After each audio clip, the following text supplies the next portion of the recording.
Mga kapatid, mga kababayan at mga boss, flash report po tayo ngayon. Ito, panoorin natin. Mabilisan lang ito. Ito na. Is he on his way out? Tumitindi ang usapang papalitan na daw si House Speaker Martin Romualdez. Ayon sa source ng Bilyonaryo News Channel, bababa raw sa pwesto si Romualdez para pahupain ang tensyong dulot ng lumalalang flood control scandal. Nilinis na rin umano ang kanyang opisina sa Kamara. Pero iba ang sinasabi ng tagapagsalita ni Romualdez. Narito ang agenda report ni Mavic Trinidad Dangabante, live nag-uulat mula sa House of Representatives. Mukhang umiinit ang marites dyan sa House. Mavic, ano na ang latest? Corina, tila walang katapusang pag-ugong ng mga balitang pagpapatalsik kay House Speaker Martin Romualdez. Muli na naman itong gumawa ng ingay dito sa Kamara ngayong araw at may nakuha pa tayong impormasyon na naglinis na nga raw umano itong si House Speaker ng kanyang opisina. Muling umingay ang kudeta sa Kamara. Na-target daw mapatalsik ang nakaupong speaker at pinsan ni Pangulong Bongbong Marcos na si Martin Romualdez. Kita sa video na ito ang tatlong kongresistang nag-uusap habang nasa sesyon ng Kamara. Silang tatlo ang ilang beses nang lumulutang na pangalan bilang mga contender sa House Speakership. Pero mukhang may sariling sesyon sina Bacolod Representative Albi Benitez, Navotas Representative Toby Tiangco at Cebu Representative Duke Frasco. Marami tuloy ang napaisip kung ano nga kaya ang niluluto ng tatlong ito. Pero kung ano man daw ang pinaplano ni Benitez, Tiangco at Frasco, tila hindi ito banta kay Romualdez. Nanindigan ng liderato ng Kamara na buo pa rin ang suporta ng mga kongresista kay Romualdez. Sabi ng dating congressman at ngayon tagapagsalita ni Speaker na si Robert Ace Barbers, 70% ng Kamara ang nasa panig pa rin ni Romualdez. Paano ka naman at bakit ka naman magre-resign kung 90% o mahigit 90% ng kasamahan mo sa Kongreso ay sumusuporta sa iyo, di ba? Pangalawa, anong dahilan para bumaba? Alam mo, isa sa mga vulnerabilities ng isang politiko, lalo higit isa kang speaker, ito mga intriga at mga mga marites. Alam nga naman, gawin nating basihan yung marites para tayo bumaba sa pwesto. Pero kung suportado nga ng Kamara si Romualdez, ano kaya ang dahilan ng umano'y planong pag-leave of absence ng House Speaker? Bukod daw kasi kina Benitez, Tiangco at Frasco, maging si Deputy Speaker Faustino Boji D ay lumulutang din na papalit sakaling mag-LOA si Romualdez. Pero sa apat na contender, wala pa raw ni isa sa kanila ang may sapat na numero o suporta mula sa mga kongresista para mamuno sa mababang kapulungan. Sa isang text message, kinukwestiyon ni Benitez ang planong leave of absence ni Romualdez.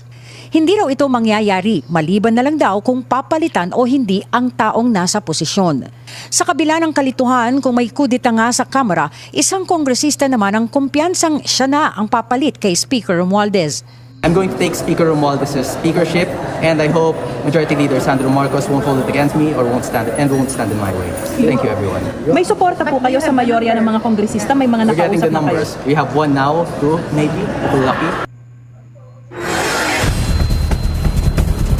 Sa isa pang impormasyon na nakalap ng Bilyonaryo News Channel, umalis kaagad si House Speaker kanina mula dito sa Kamara upang umano'y makipagpulong kay Pangulong Marcos Jr.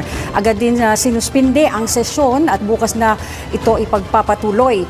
Kaya bukas ko rin antabayan na natin kung ano ang magiging kapalaran ni House Speaker Martin Romualdez. Corina? Parang Mavic, parang siguradong-sigurado ang kanyang tagapagsalita na mayroon pa siyang higit 90% ng kumpiyansa ng buong numero ng mababang kapulungan. And as such, he remains as Speaker as of today.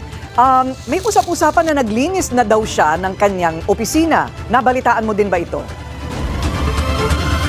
Yes, Corina, di umano ay inalis na ni House Speaker yung kanyang pangalan na nakalagay sa kanyang table at yung iba din ay sinasabing nagligpit na ng kanyang mga papeles sa kanyang opisina. So lahat ito ay marites pa lamang. I mean, hindi natin nakita sa sarili nating mga mata kung talaga nagliligpit na si House Speaker. Yes.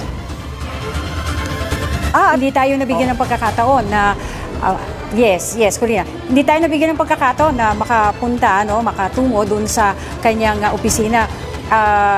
actually talagang wala namang nakakapasok sa kanyang opisina maliban dun sa mga nagsasabi nga from outside forces na talagang nagligpit na siya ng ilang mga kagamitan mula sa kanyang opisina. Saan galing, Mavic, yung leave of absence? Kasi yun din ang tanong ko eh.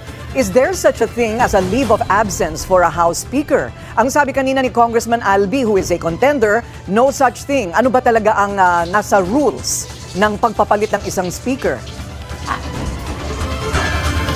Actually, Corina, ngayon lang din naman daw nila narinig yung leave of absence na yan mula dito sa sa Kongreso. Pero kanina sa isang panayam kay Congressman Toby Tiangco, hindi man niya kinonfirm at hindi rin naman niya dininay na talagang may plano atang mag-leave of absence si House Speaker Romualdez, at kung sakasakali daw niya ay mag-leave of absence si Romualdez ay si Congressman Bogie D talaga ang susunod o papalit sa kanya.